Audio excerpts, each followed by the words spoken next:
Muchísimas gracias, siempre un placer estar con ustedes a través de este espacio para hablar de fútbol cubano. Clasifica Cuba al Mundial Sub-17 y el trabajo general de las categorías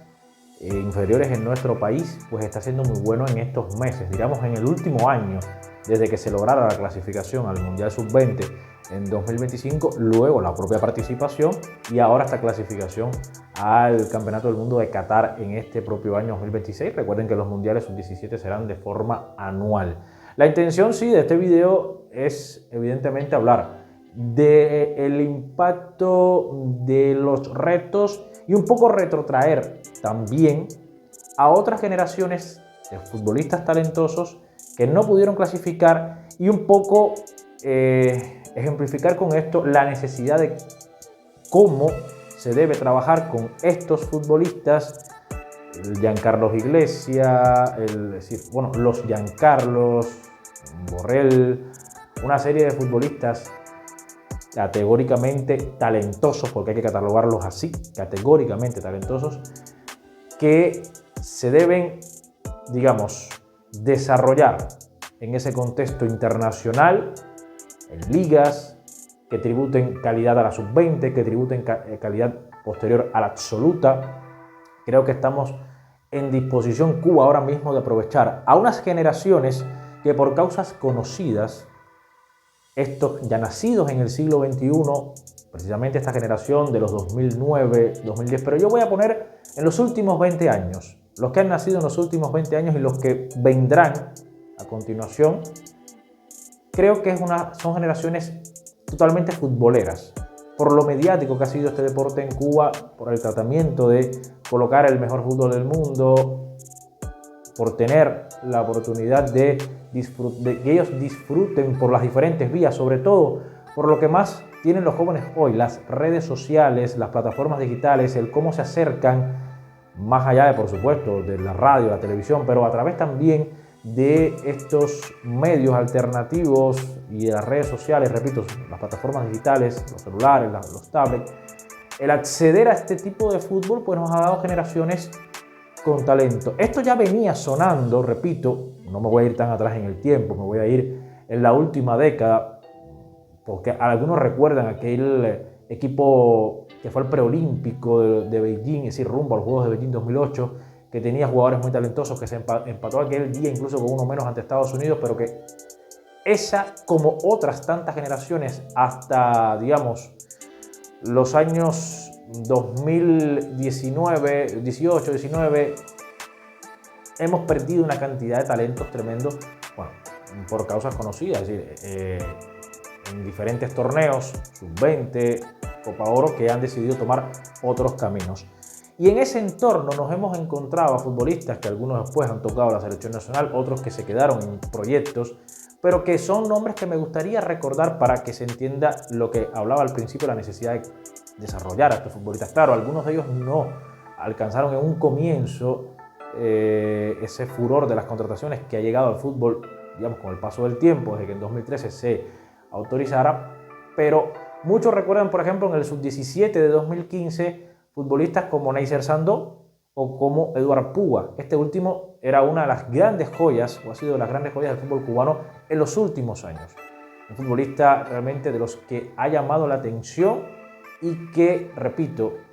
junto a este nombre que mencionaba, Neisser Sandow, el cienfueguero, Eduard Puga, el espirituano, era de los que eran la avanzada de aquel equipo sub-17 en el año 2015. Si vamos a otra categoría, no necesariamente sub-17, nos vamos al sub-20 de 2018, nos encontramos nombres como Johan Oviedo o Giancarlos, a propósito de Giancarlos Rodríguez, que también en este caso el pinareño era de esos futbolistas que podía marcar diferencia en esa zona de ataque.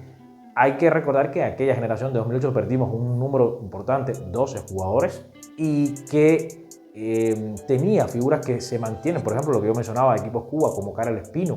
otros talentosos como Cristian Flores, el santiaguero, pero bueno, Karel Espino que sí ha sido ya un fijo de las convocatorias de la selección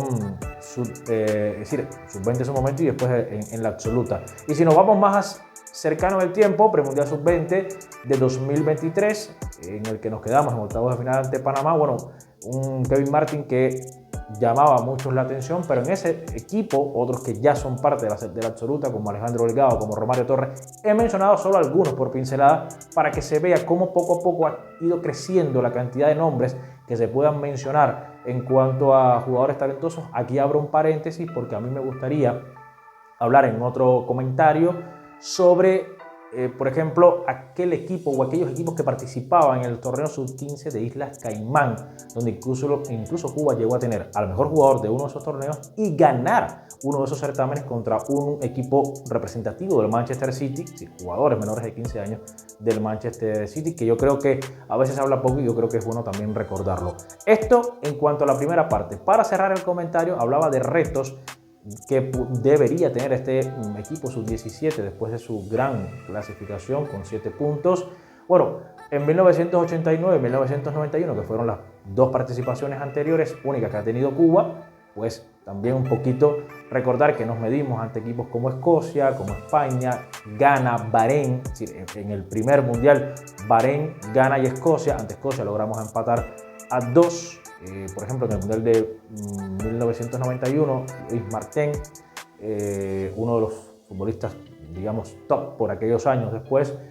reconocidísimo, logró marcar en el duelo ante España, en el cual perdimos 7-2. Y yo creo que el reto está ahí, en ser un equipo que también logre marcar, como lo hizo el Sub-20, más goles que en la edición de Sub-20 2013. Es decir, el Sub-20 2025 anotó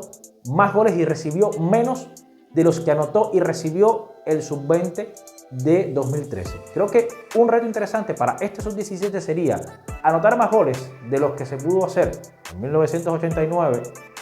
o en 1991 y tratar de recibir la menor cantidad de goles, más allá de, por supuesto, exigirle ser competitivos, dar la mejor cara posible, también dependiendo del grupo en que caiga, pero creo que es un reto interesante comparativamente hablando